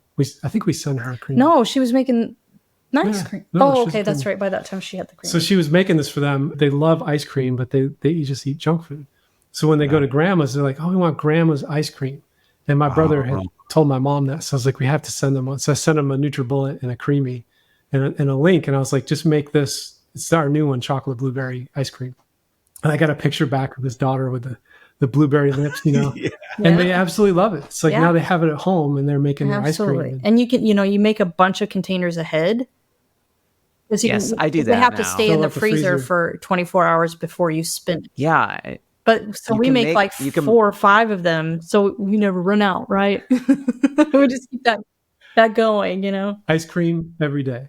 T-shirt. Ice cream every day. And I heard you say it, Jill, like you can just eat as much as you want It's because it literally like has just bananas whole and- healthy and ingredients. soy Yeah. milk and a few dates, and then whatever your flavor is. Yeah. Have you used sweet potato as the base? Sweet potato works really well as the base. I don't think I have a friend, Kathy Hester, that she's Yes. like the Oh, she has a pro whole on all book. of she does all the sweet potato ones like that, Oh, you're friends with Kathy yeah, Hester. yeah. Yeah, I know. She has a whole. like 20 minutes from us. Yeah. Oh, that's Yeah, cool. she's Yeah, all yeah. right. She has a whole book. I think she has like 2 books now. Yeah, actually, her of, like, latest one, of creamy recipes. she kind of pulled from a lot of different influencers, and we all have our own little recipes in her book. Yeah. It's kind of cool. Oh, Poe, it'll change your life. Yes. It's life I'm changing. curious now. It's life changing. You can eat ice cream every day. I eat ice cream every day. Because you think about, if you're going plant based, okay, so then you're every once in a while getting the Ben and Jerry's non-dairy, whatever, Right, because that's once one in of a the only while. ones that. But they're so chocked full of stuff Sugar. They're and loaded with sugar, and they're Sugar and saturated terrible fat for is made you. with coconut oil. They're Yeah. terrible for you And they're like And they're $7 or whatever. expensive. Like, for that little teeny pint. Yeah. So I mean, you're spending probably, I don't know, a fifth the cost. And just to the satisfy. most important thing is when you're eating it, you don't know the difference. Right. It's that good, Except and afterwards, like the mouth you don't crash. It's perfect. Anyway, I mean, this. Yeah, but anyway. you're right. Your brain doesn't know. You're just like, Your brain doesn't know the yeah. difference. Oh, yeah, this is good stuff. But yeah, then you feel good and you feel light. You don't feel like you need to go take a nap. Yeah, Poe, you have a kid. You have 4 kids. I have 3 kids. you have 4 I think- girls? Respect. Yeah, you have 4 girls. I'm in the teenage phase too. So yeah, man. I can't wait to get out of this. You need a creamy just for you. You deserve that creamy. Yeah, thank you. Thank you. Yes, man. That's it. No, but that's a challenge. Like just in general, maybe we can talk about that. Is like so many people have families and kids who don't eat this way. Right. And you were in New Zealand. You were sort of like, well, we don't have a choice, and we're not going to do this at home. And I don't know, is that the way to do it, or how do you like teach people about this? I've heard a lot of different, like people just do it. They start out with like the Meatless Monday kind of thing, which is really effective. what I find is the most effective. It worked with our kids. Our kids have always been in the kitchen with us.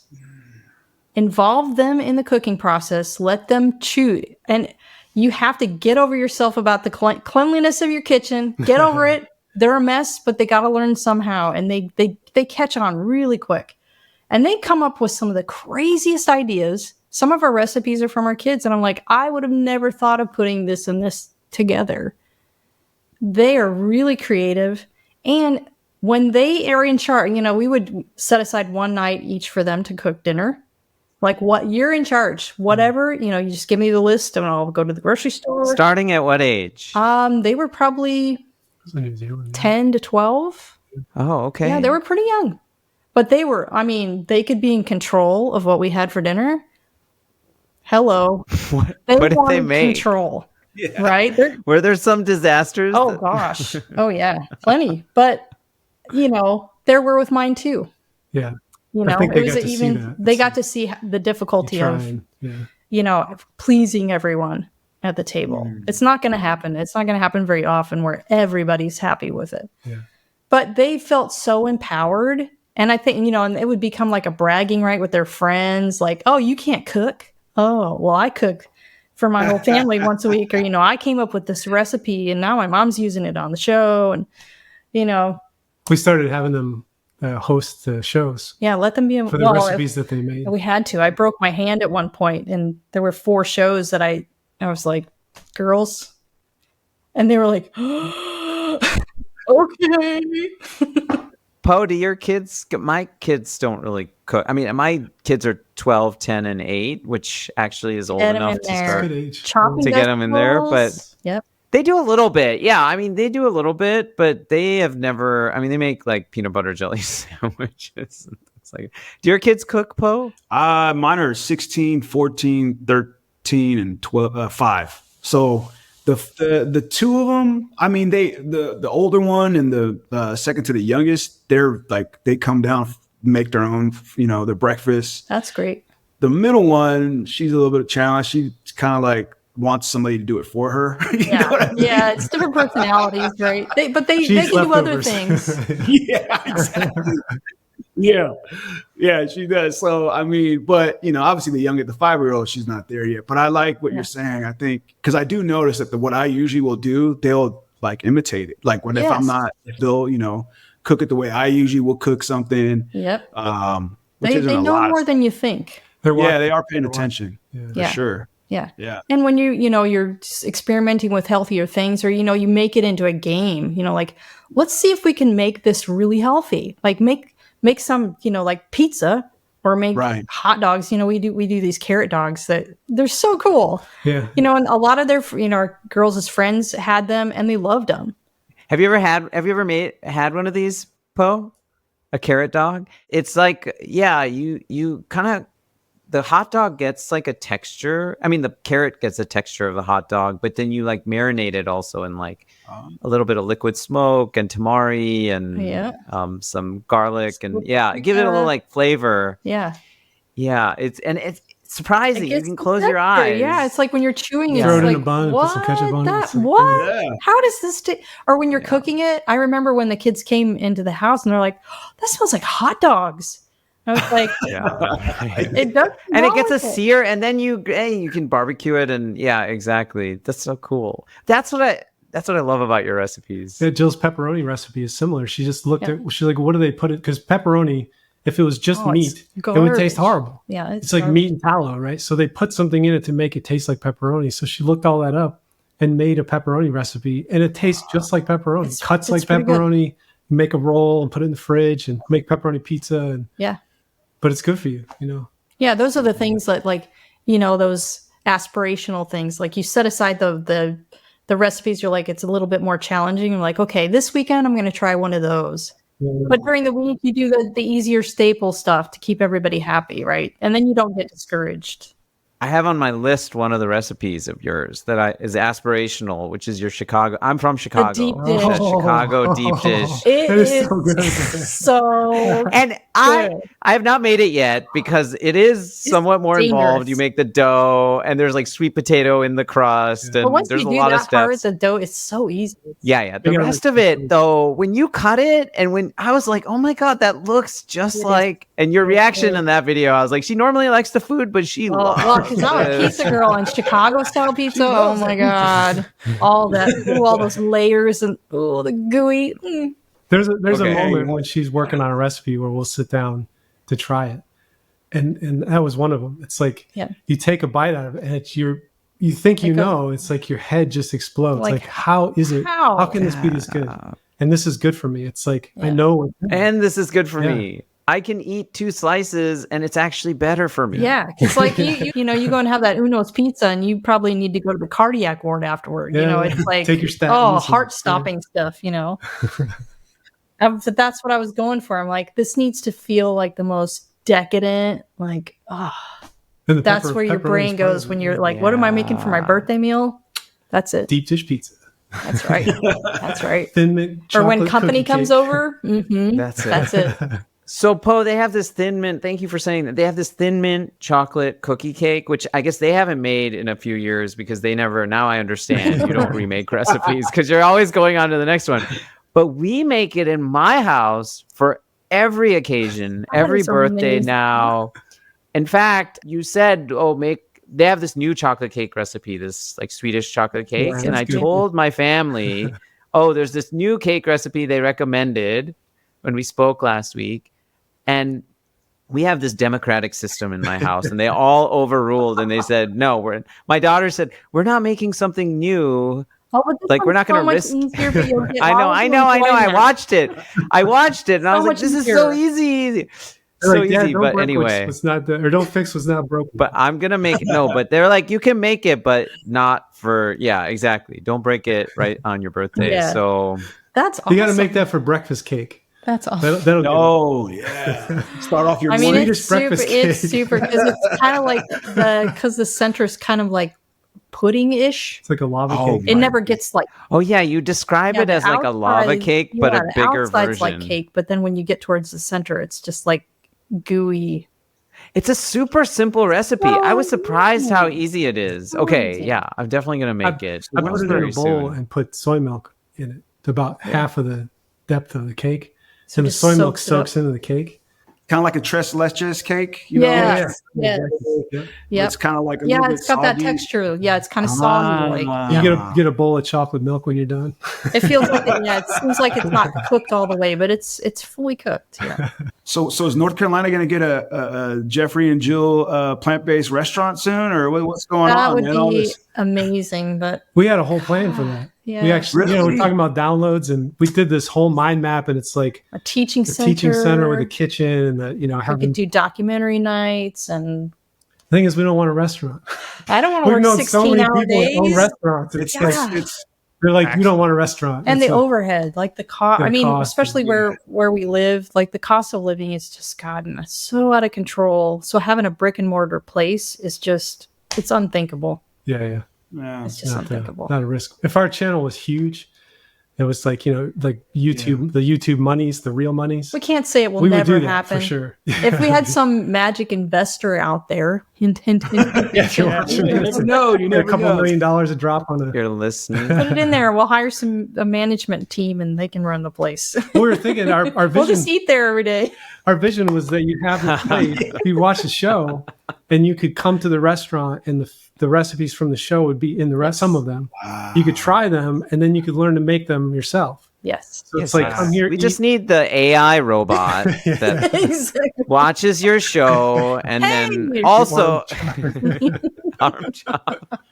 They're big. They're like out here in Santa Rosa. There's a plant-based place that's just blowing up. Man. Really? Like They yeah. don't. Oh, go Northern well here. California has a They lot They of. don't go well here. For I don't know what, and we are one of we're in the Triangle, which is like the three big colleges. It's this highly educated area. This is the most garbage food here, like Biscuitville, Chick-fil-A. They of like barbecue. double drive-through lines. Mm. And there's a sprinkling of little vegan restaurants, but the one that was just down the street from us, gone already. There was one called the Living Kitchen, which was like half raw, half. They were open for a long time, and they just petered out. Just this last year, they closed down.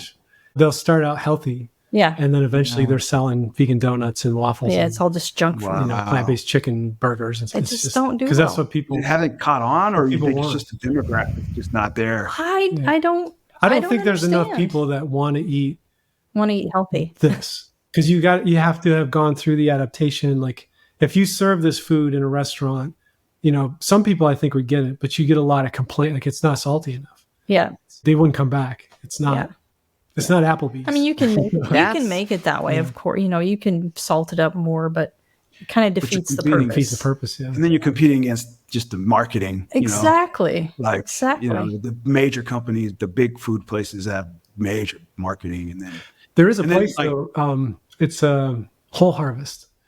We had them on our show a while back. They shut down production because they're building a bigger facility, but they built a place in Kansas City, their first one, and they're going to do restaurant more. And it's like a teaching kitchen. It's all whole food, plant-based, oil-free. Like it's the real deal. And they wanted to do like 60 across the country. Yeah, they're going to do more. We're hoping they're coming here. Wait, Whole Harvest, the meal delivery service? Yeah. They're 6-month break because they're building a larger facility. They also have, I didn't realize they had in-person locations. Yeah. They're doing one in Yeah, Colorado, I think, next. In Denver. Oh, their food is so good. I have it in my freezer. I bought a bunch right before they said they were nice, because we keep it as like a backup. Yeah. Bemin First Seed. First Seed. I learned about it from your show, actually. Yeah. First Seed Po is whole food, plant-based Indian food. Yeah, I love her stuff. She started in her kitchen. She was literally like packaging up and shipping them out. Yeah, the rajma. Yeah, her food's good. She has no salt versions too. Yep. So you can salt them yourself. Yeah. And she's a one-woman show. I mean, we wanted to support her right off the bat. It's just like, yes, we will help you get out there. I mean, we cooked a lot of that food, but I also ordered it because I wanted to support her because I was like, we need more options like this. Like, and then, you have that in to the make freezer. It easy for people. If you're, a busy family, like, 4 kids, you come home, everybody's got their own schedules and, sport activities to go to or whatever. It's like people leave very little time for food, for prepping food, because it's just, the importance of that family time, like sitting around a table. And I think our culture is just kind of whittled away at that so hard that it's very rare people even do that anymore. It's like eating in the car, or eating in the drive-thru or whatever. So yeah, it's so nice to have those just in the freezer. You're gonna come home and eat that night, so you set 2 or 3 of them out to thaw, ready to go when you get home, and then you don't have to worry about, oh, we're just gonna be eating drive-through food again today. And that I would say it applies in general, like with recipes from our show, like batch cooking. Mm-hmm. Aside from just staple stuff like sweet potatoes, if you're making like a instant pot of one of our soups or something, it's like make a double batch and freeze half. Every time you cook, freeze half. And then you fill your freezer up pretty quickly and that stuff's all in there. That can make a huge difference. Yes, it when really you're does. Tired and it doesn't take any extra effort. If you're just doubling a recipe, it's not a big deal, And then like, oh, I don't have to cook tonight. Yeah. Great. I bought these super cubes recently, the silicone cubes, and you can freeze 1 cup portions. Oh, that's a good idea. In like a big ice cube. Right. Yeah. My patient told me about them and they were on Shark Tank actually years ago, but then, and so they're silicone, so they're not plastic, and you can make like 1 cup, or they have different sizes, and then you pop them out and you can put them in like a freezer bag. Yeah. And you have individual servings. That's a great idea. Yeah. Oh, you should experiment with that and do that is a great idea. That would be a good tool for this type of thing. Yeah, that's what I love anyway about your show is it's very practical too. The recipes aren't super mostly, generally speaking, like they're really simple. Trying to take the complexity out of it because people's lives are busy. I know. We always joke, or like if you look at the ingredients on like the lasagna and the chocolate cake, the ingredients are almost the same. Somehow. Almost the same. Very similar.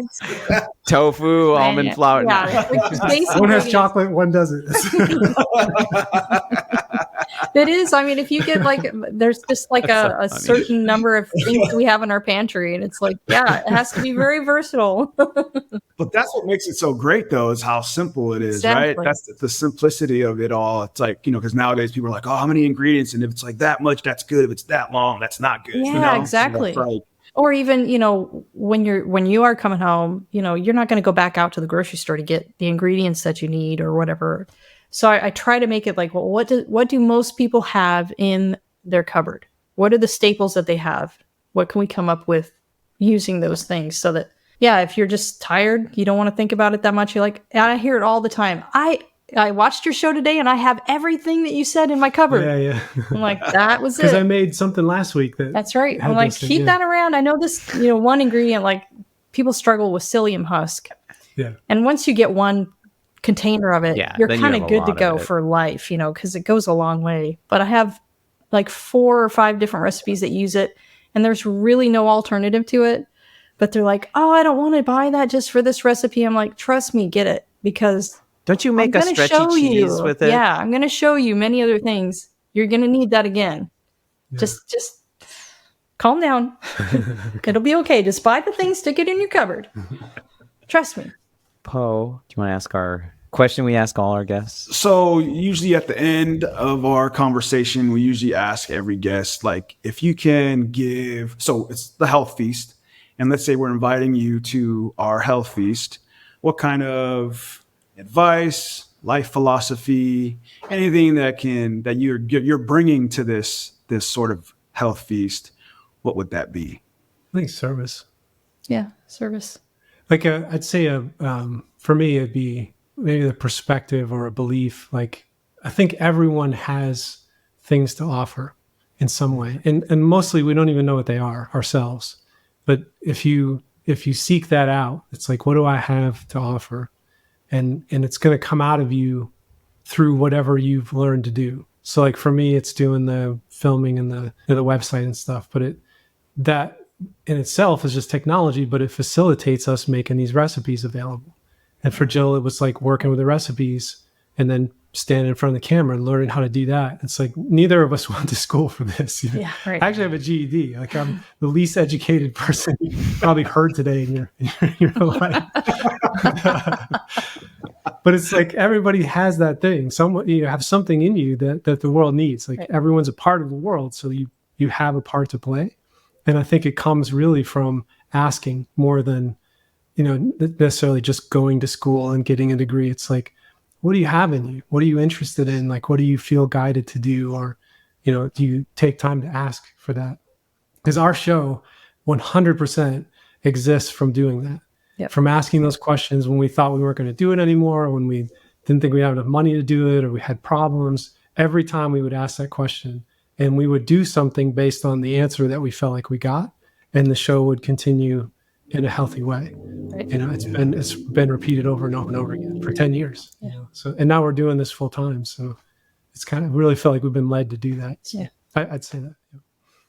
And I'll just feed you. I'll feed you food that you're going to love, and it's going to love you back. Eat good. That's right. Love You're going to yourself. eat good. Aw. You don't have to give up food. Trust me. I don't want you to struggle with food. No way. I want you to be able to enjoy it and share it. As soon as possible. That's why I said, a health feast, it should feel indulgent. And Right. that's what your food does. And I just want to say, I was instantly drawn to your show because of how you present plant-based food, whole food, plant-based food in such a delicious way. And it made so much sense for me. I'm like, if I'm going to do this long term, I have to really love this. I have to really enjoy it. But now I understand the other reason I was so drawn was you mentioned it, like how you've built this trust with your audience. And now I understand why, like so much more. You have this beautiful mission to serve and to help other people. Yeah. And that I think more than anything else resonates so deeply. I know Poe's nodding his head too. Like it really resonates with us. And it's why we do this show, actually. Yay. Like we don't have any sponsors. I think if we did have a sponsor, when we do have sponsors, I want to do that. Poe and I have talked about this. We want to do the same thing. It should be a company that we believe in. We use their product, That's or right. it's some, that's why I've tried these like bean bars that you had on your Yeah, show. well-being, they're great. They're really good. Yeah, really well-being. And I use the complement vitamin. I mean, I was using that otherwise too, but like I really appreciate that you only put companies on your show that you believe in. That's really, anyways, I just want to say that and just thank you for this opportunity to hear your story and learn from you. Yeah. Oh, well, thanks for I having us appreciate on, that. because Yeah, it's we fun. don't get, like I told you, we don't share a whole lot of personal stuff on our show, so we don't get to share the backstory a whole lot either. Yeah.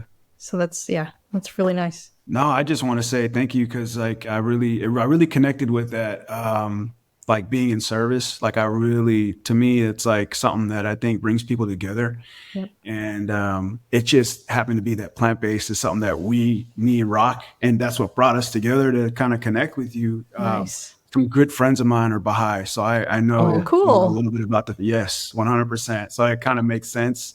But yeah, I really appreciate this. And yes, I do also agree. Like, I really respect the fact that, you guys don't want to just put, garbage quality out there, you know what I mean? Yeah. And so for you guys to stand behind your guys, it really shows that the internet is not all just a bunch of people trying to like, just, do for themselves. It's like, really, you guys really care about what you're putting out.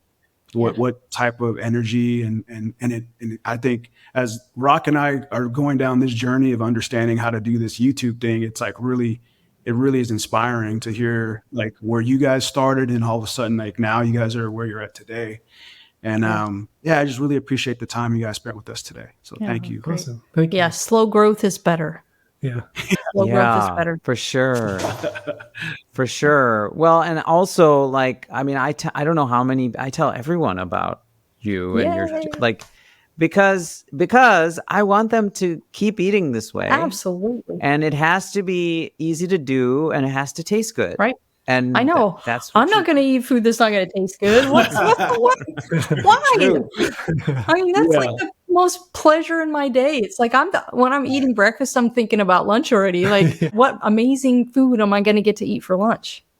Something that's worth saying too, that we're talking about the adaptation. I have a feeling of like what it must have been like to when you say like eat like a king. I know the kings ate terribly, and that's why they were fat and sick. But it's like when you adapt, and then you can enjoy a mango, or you can enjoy a bowl of blueberries, like really enjoy them. Like, this is what I prefer in this moment to eat. Every time I have that experience, it makes me feel a sense of wealth in my life, that it's like, I'm enjoying this thing. It's so simple. I mean, it's incredibly complicated, a blueberry, but it's beautiful food, and it's good for me. It's like my body is responding. It wants to eat it. That feeling, it takes a little bit of work to get to that place, but to feel that when you eat any meal, it's just like, I'm really looking forward to my Japanese sweet potato. It's like one of my favorite things in the world now. And I found them. I tried cooking all the kind of sweet potatoes I could get. The Japanese ones are like candy.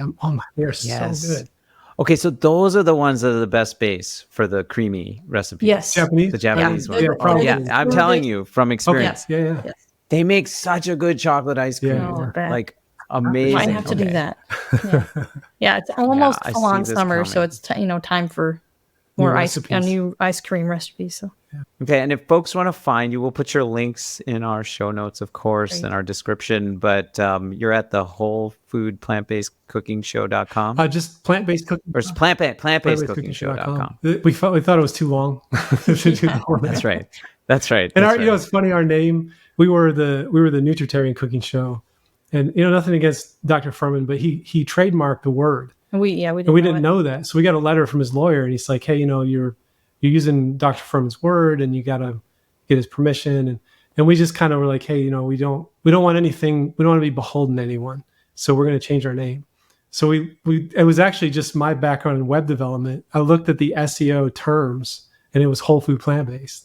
So as ridiculous as our name sounds, it was just so people would find it. It's like whole food plant-based. That's what someone's going to search. That's how I found Yeah. it. It worked. That's exactly how I found it. It worked. Cool. It's working. And we met the Campbells, and Colin T. Campbell. He coined the term whole food plant. Yeah. So Nelson, his son, was like, "Man, I when I saw your guys' show, he's like, I was so jealous." He's like, "You got the best thing."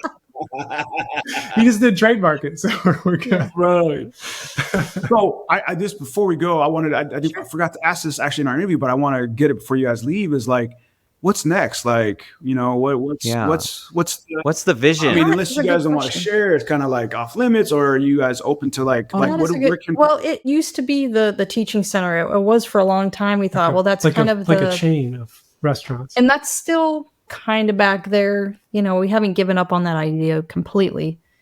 But other than that, yeah, we're kind of waiting for, like we do. We're like, okay, is there something else, or is this what we're supposed to do for such an amount of time? Just keep doing the work, or is there, we're kind of waiting for those answers. We've done some cookbooks, and publishing is tough. If we did a deal with like a Penguin, like one of the big companies, and you get like $1.40 a book. They sell the book for $18. You get pennies. Wow. And our books are a tremendous amount of work because they're 100 recipes. We don't do any junk recipes. Every recipe has a video. You scan the QR code. Every recipe has a full color picture. Like, we had these specific things that we're like, we're not going to compromise on. They had never done QR codes in a book. And we're like, you have to. We want someone to open the book, scan it with their phone, and be able to watch Jill. So they can cook at home with make the recipe. book. So our second book, we actually self-published, which is incredibly expensive. We had to pay for up front our savings. And we're almost breaking even now selling the book. But we're not selling it through Amazon because Amazon takes 55% of the cover price. So we would lose money. Like, there's so much cost in the book and the printing and all that. So people write us and like, oh man, I got your first book here in Australia. And it's like, I want the second one. And it's not here. And we're like, yeah. And then the shipping is, the shipping to Australia is like $45 or something to ship a book, it's crazy. get it through customs. And we're like, well, that's, I'm sorry. That's all we can do. But you have it as an ebook. All of those recipes ebooks, that are in the cookbooks are online for free. They're on our site for free. That's like, right. You get it all for free. Don't worry about it. Don't worry about the cookbook. But I did buy your first cookbook, even though I knew all the recipes were online. Yeah. There was something about having them. And we actually use that book a lot. It's great. Like, because there's some go-tos. I like the desserts in there. Like, you have a fudge, I think. Don't you have something that's layered?